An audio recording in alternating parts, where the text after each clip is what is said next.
Kazakhstan adalah negara lintas benua yang terkurung oleh daratan dengan luas mencapai 2.724.900 km persegi dan dikenal dengan wanitanya yang berparas cantik dan menawan. Umumnya, mereka dikenal memiliki kaki panjang, tulang pipi yang tinggi, serta berparas cantik, di mana secara umum ciri-ciri tersebut dimiliki oleh wanita dari etnis Rusia, Ukraina, serta negara-negara lain bekas Uni Soviet. Dalam sebuah studi disebutkan bahwa wanita Kazakhstan dikenal cantik karena kemungkinan adanya perpaduan ras antara Slavia dan Asia, di mana secara geografis sebagian besar wilayah Kazakhstan memang berada di kawasan Asia Tengah dan sebagian kecilnya terletak di Eropa Timur. Selama abad ke-19, sekitar 400.000 orang Rusia membanjiri Kazakhstan, dan ditambah dengan sekitar 1 juta orang Slavia, Jerman, Yahudi, dan lainnya yang bermigrasi ke wilayah tersebut selama sepertiga pertama pada abad ke-20. Selain dikenal dengan wanitanya yang berparas cantik dan menawan, Kazakhstan juga dikenal sebagai salah satu negara terluas di dunia. Kawasannya yang membentang dari baris pegunungan Altai di sisi timur hingga Laut Kaspia di bagian barat menjadikan negara ini sebagai negara terluas ke-9 di dunia, yang sekaligus menjadikannya sebagai negara terkurung daratan terbesar di dunia. Tetapi, meski memiliki bentangan wilayah yang cukup luas, Kazakhstan merupakan negara yang sepi serta kosong. Dengan total penduduk mencapai 18 juta orang dan luas wilayah 2,7 juta kilometer persegi, negara ini hanya memiliki kepadatan penduduk sekitar 6 orang per kilometer persegi. Kazakhstan juga menjadi negara pertama dan terbesar di dunia yang memiliki fasilitas peluncuran luar angkasa. Beberapa astronot terkenal pernah melakukan peluncuran roketnya dari Kosmodrom Baikonur di Gurun Kazakh, sebuah situs yang dibangun pada tahun 1950-an oleh Uni Soviet sebagai tempat peluncuran Sputnik 1. Saat ini, fasilitas tersebut disewa oleh Rusia dan tetap menjadi pusat program luar angkasa. Kazakhstan juga menjadi negara dengan produksi uranium terbesar di dunia. Selain itu, sebanyak 99 dari 110 elemen dalam tabel periodik unsur kimia Mendeleev dapat ditemukan di negara ini. Kazakhstan juga memiliki cerobong asap pabrik paling tinggi di dunia dengan tinggi 420 meter, yang artinya cerobong asap tersebut lebih tinggi dibandingkan Menara Eiffel. Uniknya lagi, Kazakhstan merayakan malam tahun baru sebanyak 3 kali dalam 1 tahun, yaitu malam tahun baru kalender Masehi pada 1 Januari, malam tahun baru musim semi yang menjadi penanda tahun yang baru untuk hasil alam pada 22 Maret, dan tahun baru pada tanggal 14 Januari yang berdasarkan kalender Julian yang merupakan warisan dari masa Uni Soviet dan disebut dengan Tahun Baru Lama. Sebagai negara yang menempati urutan ke-9 dalam daftar 10 negara terluas di dunia, Kazakhstan memiliki kekayaan sumber daya alam yang melimpah. Di antaranya adalah minyak bumi dan gas alam. Pada tahun 2018 diketahui bahwa negara yang terkunci daratan ini memiliki cadangan minyak sebanyak 30 miliar barel, di mana kemudian dengan jumlah minyak sebanyak itu, Kazakhstan menjadi negara pemilik minyak terbesar kedua di Eurasia setelah Rusia. Dengan jumlah cadangan minyak yang terbukti tersebut, Kazakhstan juga menempatkan diri sebagai negara ke-12 dengan cadangan minyak terbesar di dunia. Pada tahun 2016 hingga 2017, konsumsi minyak tahunan Kazakhstan mencapai 325.000 barel per hari. Dengan cadangan minyak sebanyak itu, jika konsumsi tahunannya tidak mengalami kenaikan, maka tanpa impor minyak sekalipun, Kazakhstan tetap bisa mencukupi kebutuhan minyaknya sendiri hingga lebih dari 200 tahun kemudian. Kazakhstan juga menjadi wilayah yang sangat penting bagi salah satu buah paling populer di dunia, yaitu buah apel. Meskipun bukan produsen apel terbesar di dunia, tetapi disebutkan bahwa apel berasal dari negara ini. Sebagai salah satu wilayah yang dilewati jalur sutra Asia dan Eropa, biji apel itu kemudian sampai di Eropa, kemudian ditanam dan dibudidayakan di benua dingin tersebut. Kazakhstan adalah negeri yang luas serta kaya, yang menjadi tempat bagi persimpangan peradaban besar dunia. Kazakhstan telah dihuni selama ribuan tahun dan terdapat lebih dari 5.000 ukiran batu yang berasal dari sekitar 2.000 tahun sebelum Masehi. Penduduknya terdiri dari 130 lebih etnis dari berbagai bangsa. Hal ini disebabkan oleh letaknya yang berada tepat di tengah-tengah daratan benua Asia dan diapit oleh berbagai negara dengan bangsa besar seperti Rusia, Tiongkok, Mongolia, beberapa negara Timur Tengah, dan negara-negara berakhiran stan lainnya. Negara yang berasal dari kata kas dan tas dalam bahasa Turki dan memiliki arti tanah para pengelana ini ditempati oleh suku-suku nomad, sebelum akhirnya menjadi tempat persimpangan sejarah dan dihuni oleh banyak orang dan kekuatan dari luar. Salah satunya adalah bangsa Turki dan Rusia. Sejak abad pertama sampai abad ke-8, orang-orang Turki banyak menyerang etnis nomaden di wilayah tersebut dan kemudian menetap di wilayah itu. Karenanya, asal-muasal nama Kazakhstan memiliki akar ke bahasa Turki kuno. Orang-orang Mongolia yang dulunya juga nomaden banyak menyerang wilayah Kazakh. Namun demikian, pengaruh orang Turki jauh lebih mendalam di wilayah ini. Setelah abad ke-8, kekuatan Islam yang tumbuh dari Jazirah Arab meluas sampai ke timur, termasuk di Irak, India, Indonesia, dan Kazakhstan. Sehingga kemudian kebudayaan Islam juga turut mempengaruhi wilayah Kazakhstan.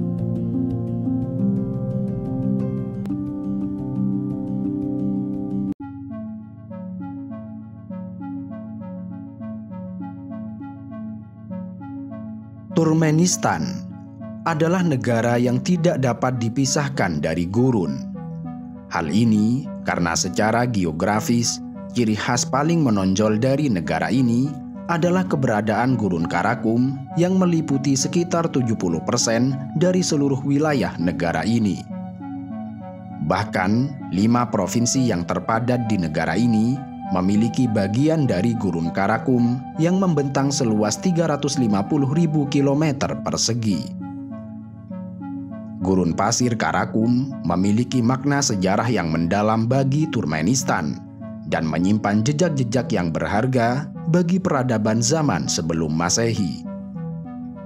Melalui kemajuan arkeologi, bukti-bukti yang ditemukan di dalam pasir Gurun Karakum telah mengungkap kisah tentang perjalanan suku nomaden, perdagangan jalur sutra, dan hubungan antara bangsa-bangsa kuno. Artefak langka seperti benda keramik, tulang, dan runtuhan bangunan kuno memberikan wawasan mendalam tentang cara hidup, agama, dan kebiasaan masyarakat yang telah menghuni kawasan ini. Gurun Karakum juga menjadi saksi bisu perubahan geopolitik melalui jejak-jejak dari invasi bangsa Mongol, perjalanan bangsa-bangsa besar seperti Imperium Sasania hingga Kekhalifahan Abbasiyah. Kekaisaran Parthia merupakan kerajaan kuno yang kali pertama menguasai Turkmenistan pada abad ke-3 sebelum Masehi. Kekaisaran Parthia merupakan negara adidaya di masanya dan memainkan peran yang signifikan dalam medan politik dan geografis di wilayah Asia Tengah termasuk Turkmenistan. Kekaisaran ini memiliki kekayaan yang melimpah, di mana sebagian besar kekayaannya diperoleh melalui jalur sutra. Jalur sutra merupakan sebuah rute perdagangan internasional kuno yang berasal dari peradaban Cina dan menghubungkan antara barat dengan kawasan timur. Jalur sutra memungkinkan pertukaran barang, ide, dan budaya antara Timur Tengah, Asia Tengah, dan Tiongkok, serta berbagai wilayah di sepanjang jalur tersebut. Sebagian besar pusat perdagangan di jalur sutra terletak di daerah yang saat ini menjadi bagian dari negara-negara seperti Uzbekistan dan Kazakhstan. Kendati Turkmenistan tidak berada di kawasan utama jalur sutra, tetapi Turkmenistan telah menjadi bagian dari perjalanan perdagangan dan pertukaran budaya selama ribuan tahun. Kelompok yang memiliki peran penting dalam sejarah jalur sutra adalah bangsa Turk. Bangsa ini merepresentasikan bahasa-bahasa dalam keluarga bahasa Turkik yang melingkupi berbagai masyarakat, seperti Kazakh, Uzbek, Uighur, Azerbaijan, Turkmen, Turki, dan lain-lain. Pada tahun 552 Masehi, sejumlah suku bersatu untuk membentuk perserikatan pertama dalam sejarah bangsa Turk.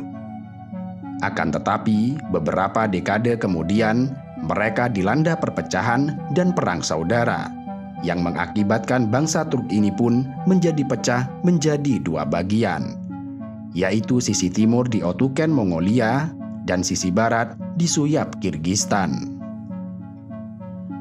Pada tahun 650 Masehi, umat Islam di bawah pemerintahan Khalifah Umar bin Al-Khattab berhasil menaklukkan Kekaisaran Sasania.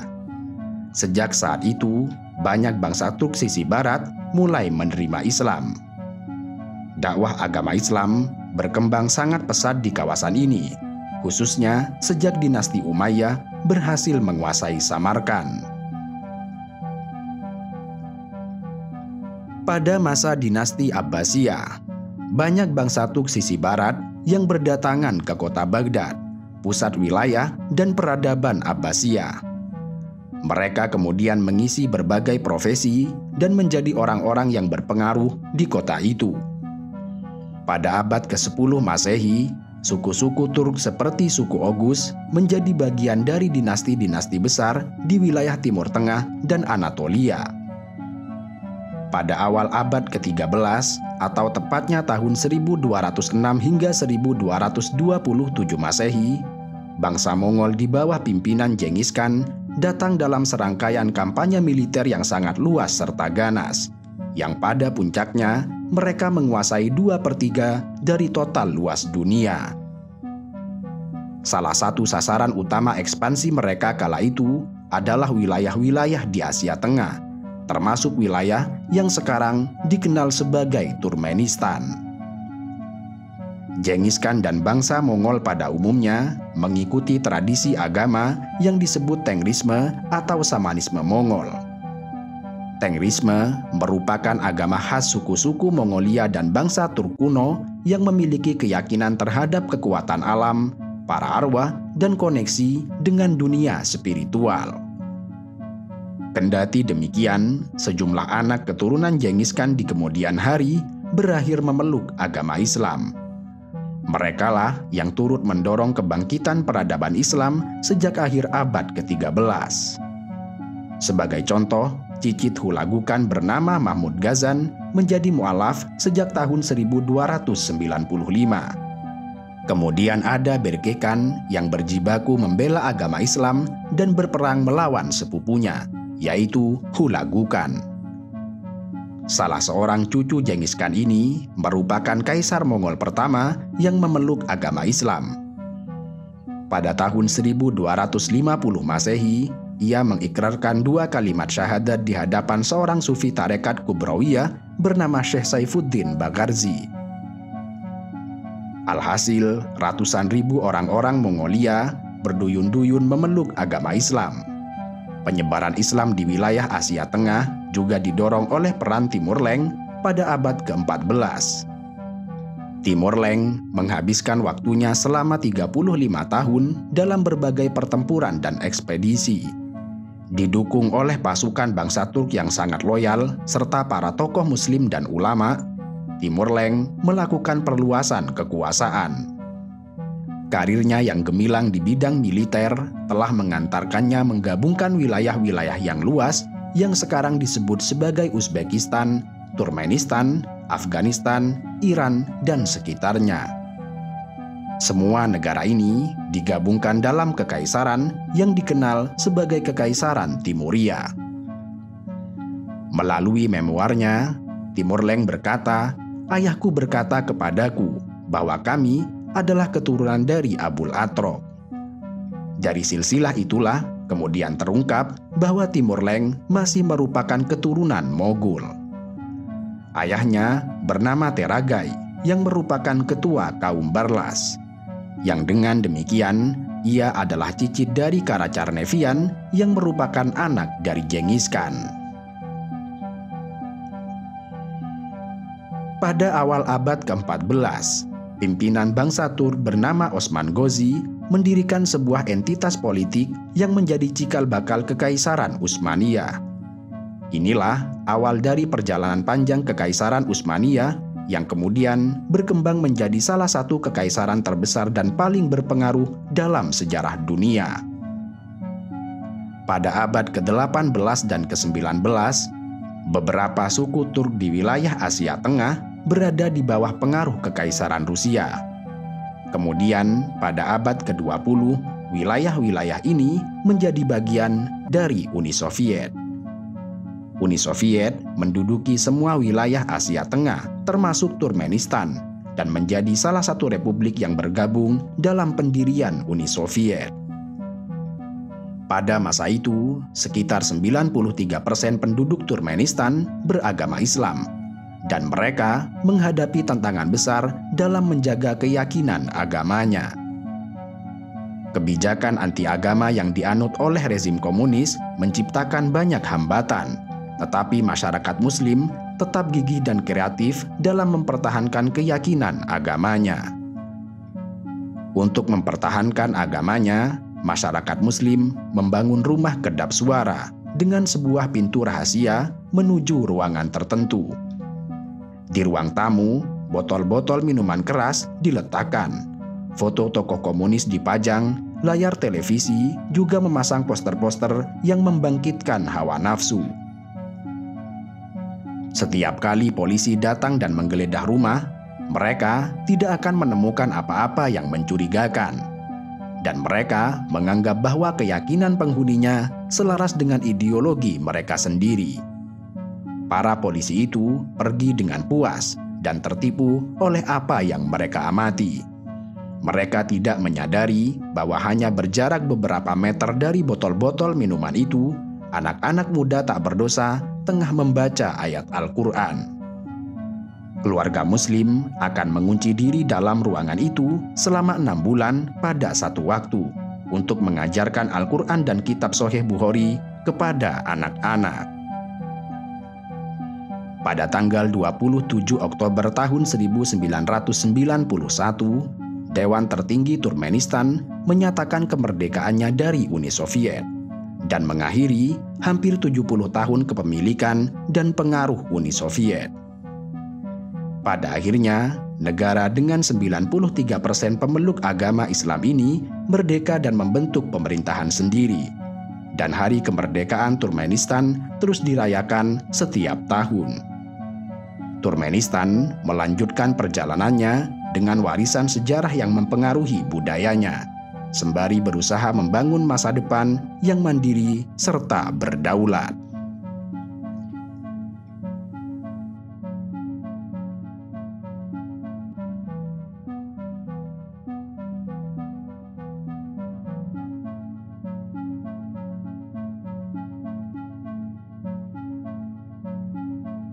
Pakistan merupakan salah satu negara yang paling menarik serta unik, bukan saja di Asia, tetapi juga secara global. Demikian ini karena Pakistan memiliki keindahan alam, kekayaan akan budaya, serta masyarakatnya yang cantik dan multietnis. Pakistan, yang secara resmi dikenal sebagai Republik Islam Pakistan, adalah negara multietnis terpadat kelima di dunia. Dengan luas 796.095 km persegi, Pakistan memiliki 4 provinsi, dengan Islamabad sebagai ibu kota negaranya dan Karachi sebagai kota terbesarnya. Negara ini menggunakan bahasa Urdu sebagai bahasa resmi sekaligus bahasa nasionalnya dan ditambah dengan bahasa Inggris sebagai bahasa resminya. Pakistan merupakan negara dengan populasi Muslim terbesar kedua di dunia setelah Indonesia. Secara statistik, saat ini Pakistan memiliki populasi hampir 243 juta jiwa, di mana sekitar 97% dari total penduduknya memeluk agama Islam. Negara ini terbentuk pada saat pemisahan British India sebagai tanggapan terhadap tuntutan kaum nasionalis Islam. Pakistan memperoleh kemerdekaan dari kekuasaan Inggris pada tanggal 14 hingga 15 Agustus tahun 1947 yang diperingati sebagai Hari Kemerdekaan. Dan setelah berdiri sebagai negara yang independen, Pakistan mengalami beberapa kemajuan dan dikenal dalam berbagai bidang, termasuk sains dan olahraga. Namun demikian, jauh sebelum itu, salah satu yang berkembang pesat sepanjang sejarah Pakistan adalah peradaban Lembah Indus yang terkenal. Peradaban Lembah Indus adalah salah satu dari 3 peradaban paling awal yang pernah ada, bersama dengan peradaban Mesopotamia dan Mesir kuno. Sebagai bagian dari zaman perunggu, masyarakat ini berlangsung dari tahun 3300 sebelum Masehi hingga 1300 sebelum Masehi di bagian barat laut Asia Selatan, yang terdiri dari Pakistan, Afghanistan, dan India. Tumbuh di sepanjang tepi Sungai Indus, masyarakat ini mendiami kota-kota yang terencana secara menyeluruh dengan infrastruktur air dan drainase yang menyerupai sistem pemerintahan modern. Jejak peradaban kuno ini dapat ditemukan di museum-museum di seluruh dunia dalam bentuk peninggalan, persenjataan, kerajinan tangan, serta fosil.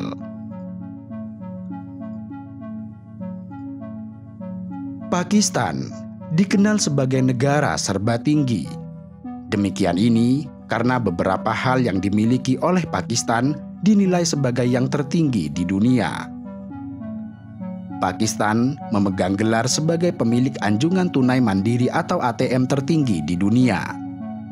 Bank Nasional Pakistan memasang mesin tersebut pada ketinggian 16.000 kaki di atas permukaan laut di perbatasan Pakistan dan Tiongkok, tepatnya di kawasan bernama Kunjera Pass. Alasan utama kenapa lokasi ATM tersebut berada di perbatasan Kunjera Pass antara Tiongkok dan Pakistan adalah untuk membantu staf dan penduduk yang melintasi perbatasan Pakistan dan Tiongkok. Selain itu, Pakistan juga memiliki jalan raya beraspal tertinggi di dunia, yaitu Jalan Raya Karakoram yang juga dikenal sebagai keajaiban dunia ke-8 karena saking sulitnya proses pengerjaannya. Jalan tersebut juga disebut sebagai Jalan Raya Persahabatan Tiongkok-Pakistan dan merupakan jalan raya tertinggi yang pernah ada di dunia. Rute ini membentang 800 mil dari Abbottabad di Pakistan hingga Kashgar di Provinsi Xinjiang, Tiongkok Barat. Titik tertinggi jalan ini adalah jalur Kunjerap dengan ketinggian mencapai 4.800 meter atau 15.466 kaki di atas permukaan laut. Pemandangan menakjubkan menemani setiap kelokan jalan raya yang melewati perbukitan, gunung, lembah, gletser, danau, serta sungai. Pakistan juga memiliki lapangan polo tertinggi di dunia yang berada di kawasan Sandur. Lapangan polo ini memiliki ketinggian 3.700 meter di atas permukaan laut yang berada di antara wilayah Chitral dan Gizar, Gilgit-Baltistan. Di lapangan polo ini kerap diselenggarakan festival tahunan bernama Sandur Polo Festival. Festival Polo Sandur yang diadakan sejak tahun 1936 merupakan kompetisi antar band lokal yang mengundang pengunjung untuk menonton pertandingan, musik daerah, tarian, dan berbagai perayaan lainnya. Danau tertinggi juga berada di Pakistan. Danau ini bernama Saiful Muluk. Saiful Muluk adalah sebuah danau pegunungan di kota Naran yang terletak pada ketinggian 3.224 meter di atas permukaan laut. Danau ini kaya akan keanekaragaman hayati dan rumah bagi berbagai spesies ganggang biru. Nama danau ini berasal dari tokoh dongeng bernama Saiful Muluk yang konon jatuh cinta pada putri Badril Jumala di tepi danau. Pakistan juga memiliki gunung tertinggi kedua di dunia, yaitu Gunung Kitu, dengan ketinggian mencapai 8.611 meter di atas permukaan laut. Gunung Kitu berada di wilayah Gilgit-Baltistan di Pakistan dan terletak di pegunungan Karakoram. Meskipun Kitu populer disebut Gunung Savage, tetapi banyak orang juga menyebutnya dengan The King of Mountain. Uniknya, gunung yang juga bernama Godwin Austen ini terdapat di dua negara, yaitu Cina dan Pakistan. Gunung Kitu juga dikenal sebagai gunung pembunuh. Dengan lingkungan sekitar lereng yang sangat curam, Gunung Kitu merupakan salah satu gunung yang paling sulit untuk didaki di dunia. Longsoran batu dan longsor juga sering terjadi. Dan berdasarkan berbagai perkiraan, untuk setiap 4 pendaki yang mencapai puncak, kurang lebih 1 orang akan meninggal dunia. Selanjutnya, Terichmir adalah gunung tertinggi di pegunungan Hindukush dan gunung tertinggi di dunia di luar pegunungan Himalaya dan Karakoram. Terichmir terletak di distrik Chitral Khyber dengan ketinggian mencapai 7.708 meter di atas permukaan laut. Dan dipercaya bahwa asal-usul nama Terichmir adalah Raja Tirich.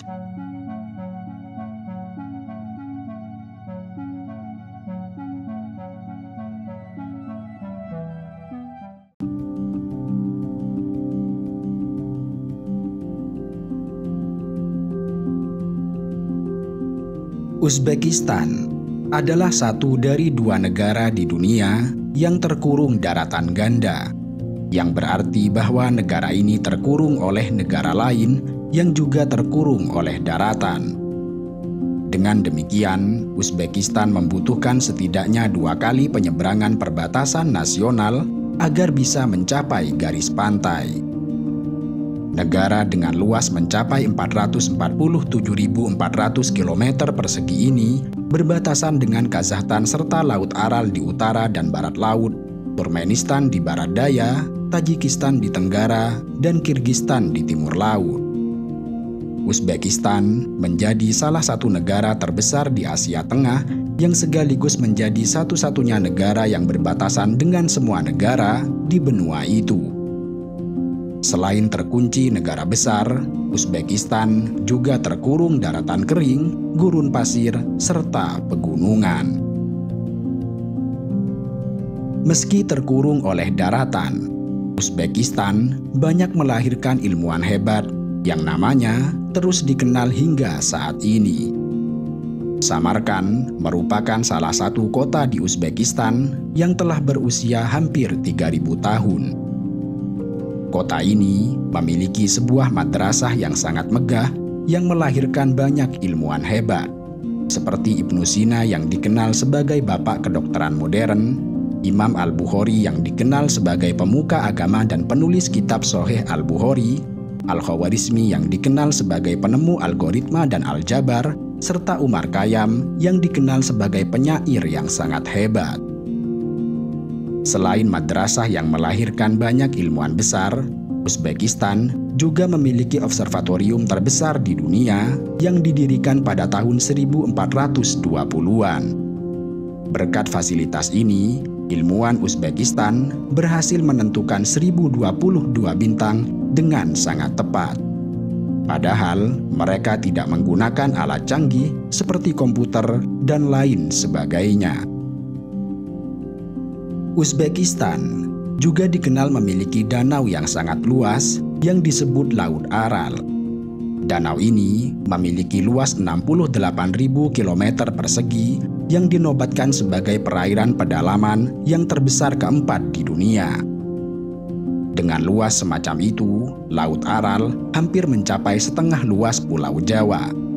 Namun sayangnya, dalam kurun waktu 40 tahun sejak tahun 1960, danau ini mengalami penyusutan yang signifikan.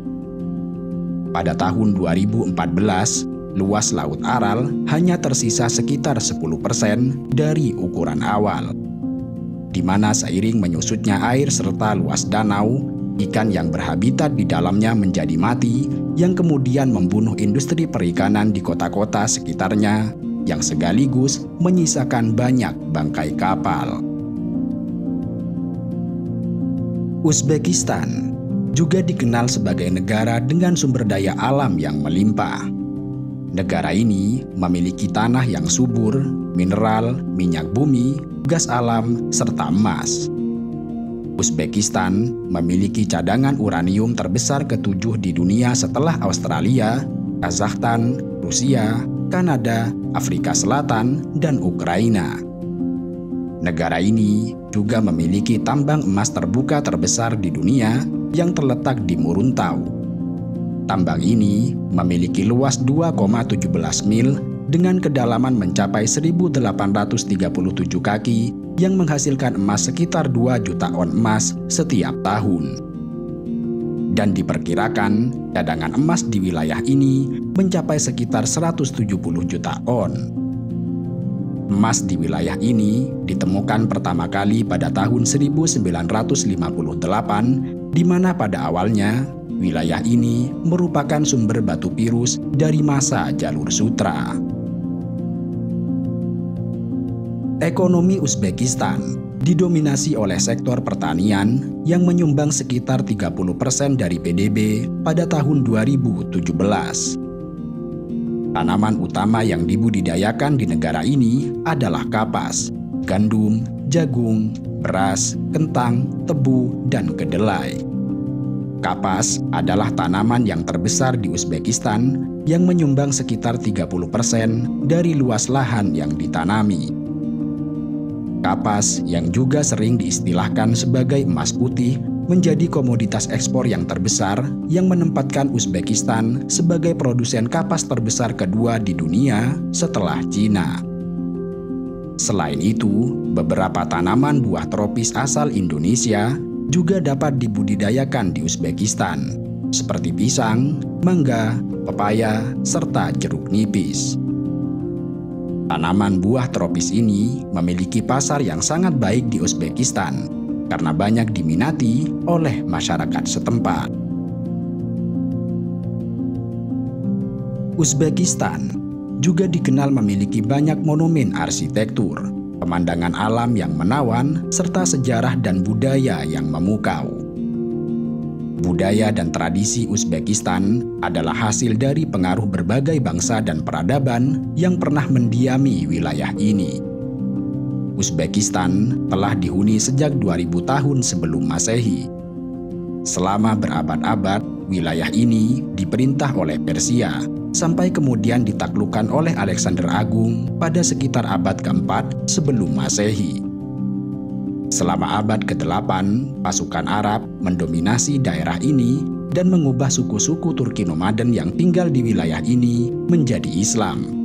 Lalu pada abad ke-13, di bawah pemerintahan Genghis Khan, Kekaisaran Mongolia berhasil menaklukkan wilayah ini dan merebutnya dari Turki. Pada abad ke-16, wilayah ini berada di bawah Kekaisaran Besar Tamerlan serta keturunannya. Kemudian, pada tahun 1925, wilayah ini berada di bawah kendali Soviet dan dikenal sebagai Republik Sosialis Soviet Uzbekistan.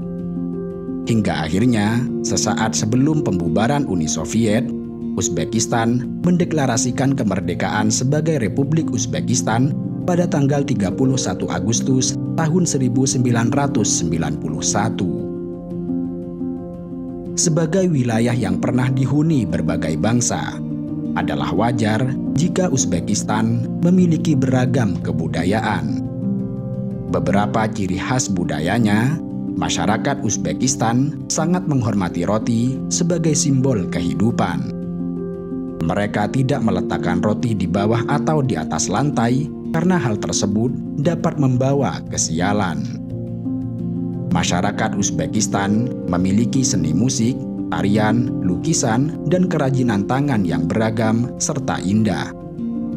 Mereka menggunakan alat musik tradisional seperti dutar atau rubab. Mereka juga menampilkan tarian-tarian yang beragam dan mencerminkan daerah dan suku-suku yang berbeda, seperti Lazgi, Tanovar, dan lain sebagainya. Musik dan tarian adalah bagian penting dari budaya dan tradisi Uzbekistan. Musik tradisional Uzbekistan memiliki asal-usul kuno dan sering berpusat pada cerita rakyat atau puisi oleh penyair yang terkenal. Lukisan-lukisan mereka menggambarkan pemandangan alam dan kehidupan sehari-hari. Sementara kerajinan tangan meliputi karpet sutra, bordir emas, keramik halus, dan lain sebagainya.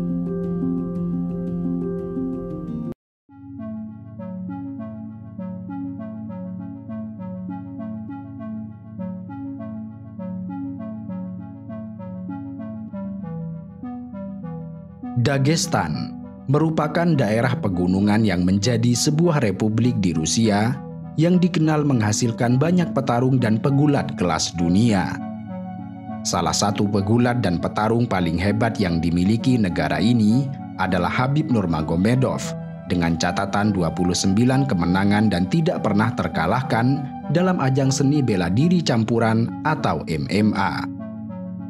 Hebatnya, selain tidak pernah terkalahkan, Khabib Nurmagomedov menjadi satu-satunya orang yang tidak pernah berdarah dalam olahraga yang selalu diwarnai darah ini. Lalu ada pula Abdulrashid Sadulaev yang dikenal sebagai pegulat yang sangat dihormati di Dagestan. Sadulaev telah meraih medali emas pada Olimpiade Rio di tahun 2016 dan Olimpiade Tokyo pada tahun 2020 dalam kategori 86 kg gaya bebas. Sadulaev juga merupakan juara dunia dan Eropa yang berulang kali meraih beragam penghargaan dalam berbagai kelas berat gaya bebas. Dan tentu saja, selain dua nama yang telah disebutkan, masih banyak nama-nama lain yang saat ini meraih banyak prestasi dalam ajang gulat maupun tarung kelas dunia. Banyaknya pegulat dan petarung hebat yang muncul di Dagestan ternyata tidak terlepas dari kultur dan budaya daerah ini. Sebagai republik terbesar di Rusia, Dagestan memiliki luas wilayah mencapai 50.300 km persegi dengan jumlah penduduk mencapai lebih dari 2,9 juta jiwa yang terdiri dari lebih dari 30 kelompok etnis yang berbeda, di mana mayoritas penduduknya adalah suku-suku Dagestani. Meskipun Dagestan adalah negeri multietnis, masyarakat di wilayah ini adalah pemeluk agama Islam. Sebanyak 90,6% populasi Dagestan memeluk agama Islam, dan sebanyak 9,4% sisanya memeluk agama Kristen. Karena itu, dapat dikatakan bahwa Dagestan adalah daerah paling banyak memiliki Muslim di Rusia. Bahkan, Muslim pertama yang ada di Rusia adalah masyarakat Dagestan, di mana sebagian besar dari mereka mengikuti mazhab Syafi'i. Sebagai wilayah yang sangat beragam secara etnis, konflik etnis menjadi sesuatu yang lumrah terjadi di antara kelompok-kelompok etnis yang berbeda, baik dalam bentuk perselisihan teritorial, persaingan politik, atau ketegangan sosial. Selain itu, beberapa kelompok separatis di Dagestan telah berusaha memperjuangkan kemerdekaan atau otonomi dari Rusia. Gerakan-gerakan seperti Gerakan Kemerdekaan Dagestan dan Majelis Rakyat Dagestan telah melakukan serangan terhadap pasukan keamanan dan membawa konflik ke wilayah tersebut. Dan karena rentetan konflik yang terus terjadi di daerah ini, maka Dagestan disebut sebagai wilayah paling berbahaya di Eropa. Bahkan, terdapat Perang Dagestan yang berlangsung pada tahun 1996 sampai tahun 1999 yang rasanya masih melekat di ingatan masyarakat. Yang hal ini menyebabkan tingkat pengamanan yang cukup ketat di kawasan Dagestan. Sebagai kawasan yang rawan konflik, umumnya masyarakat di Dagestan sudah terbiasa berlatih bela diri. Bahkan, hal ini sudah diajarkan pada anak-anak sejak masih duduk di bangku sekolah. Gulat menjadi salah satu warisan dan tradisi yang sangat kaya di Dagestan. Gulat di Dagestan dikenal dengan nama kasyap, sebuah bentuk gulat tradisional yang telah ada di wilayah ini selama berabad-abad. Gulat di Dagestan merupakan bagian integral dari budaya dan identitas masyarakat. Pertandingan gulat sering diadakan dalam berbagai festival dan acara tradisional seperti Festival Kasyapet yang diselenggarakan setiap tahun. Salah satu ciri khas gulat Dagestan adalah fokus pada teknik dan strategi. Para pegulat Dagestan mengandalkan keterampilan teknis, kekuatan fisik, kecerdikan, dan ketahanan dalam pertandingan. Umumnya, mereka menguasai berbagai teknik gulat, termasuk pegangan, lemparan, dan mengunci lawan. Di samping itu, tradisi gulat di Dagestan juga melibatkan ritual serta adat. Biasanya, sebelum pertandingan, pegulat akan melakukan serangkaian persiapan, termasuk pemanasan, doa, dan ritual lainnya. Para peserta akan memakai pakaian khusus yang terdiri dari celana pendek serta rompi, serta seringkali mengenakan ikat pinggang khusus sebagai tanda status dan keberanian. Pertandingan gulat di Dagestan sering menjadi ajang prestise dan penghormatan, di mana pegulat yang menonjol dan berhasil dalam pertandingan akan dihormati dan dihargai oleh masyarakat. Dengan kentalnya budaya gulat di tanah ini, maka wajar jika Dagestan memiliki banyak juara gulat yang terkenal di tingkat nasional maupun internasional. Banyak atlet dari Dagestan telah meraih medali emas dan prestasi yang mengesankan dalam acara-acara gulat baik di Olimpiade, kejuaraan dunia gulat, maupun kejuaraan gulat di Eropa. Gulat di Dagestan juga memiliki peran sosial yang penting dalam mempromosikan kekuatan fisik, disiplin, kerjasama, dan etos kerja keras. Olahraga gulat telah menjadi sarana untuk memupuk nilai-nilai seperti keberanian, integritas, dan semangat juang di antara pemuda Dagestan. Secara keseluruhan, budaya gulat di Dagestan adalah warisan yang berharga dan merupakan bagian yang tidak terpisahkan dari kehidupan dan tradisi masyarakat. Budaya gulat ini terus berkembang dan dijunjung tinggi oleh penduduk Dagestan serta menjadi salah satu simbol identitas budaya bagi mereka. Banyak dari pegulat Dagestan yang kemudian menjadi atlet terkenal dan mengukir sejarah dalam dunia gulat. Mereka telah menjadi sumber inspirasi bagi banyak orang dan memperkuat reputasi Dagestan sebagai pusat gulat yang sangat hebat. Tanah Dagestan telah menjadi tempat pemukiman manusia sejak zaman prasejarah. Keragaman budaya dan sejarah di negara ini tercermin dalam keberadaan banyak pemukiman tradisional, benteng kuno, serta monumen bersejarah. Dagestan merupakan daerah pegunungan yang sebagian besar wilayahnya diapit oleh jurang serta ngarai dan menjadi sebuah republik terbesar di Rusia yang terletak di wilayah Kaukasus Utara. Di Rusia terdapat 22 republik. Adanya republik di dalam negara ini lantaran Rusia merupakan negara federasi yang terdiri dari 85 subjek federal, yang salah satunya adalah republik, di mana Dagestan termasuk di antaranya.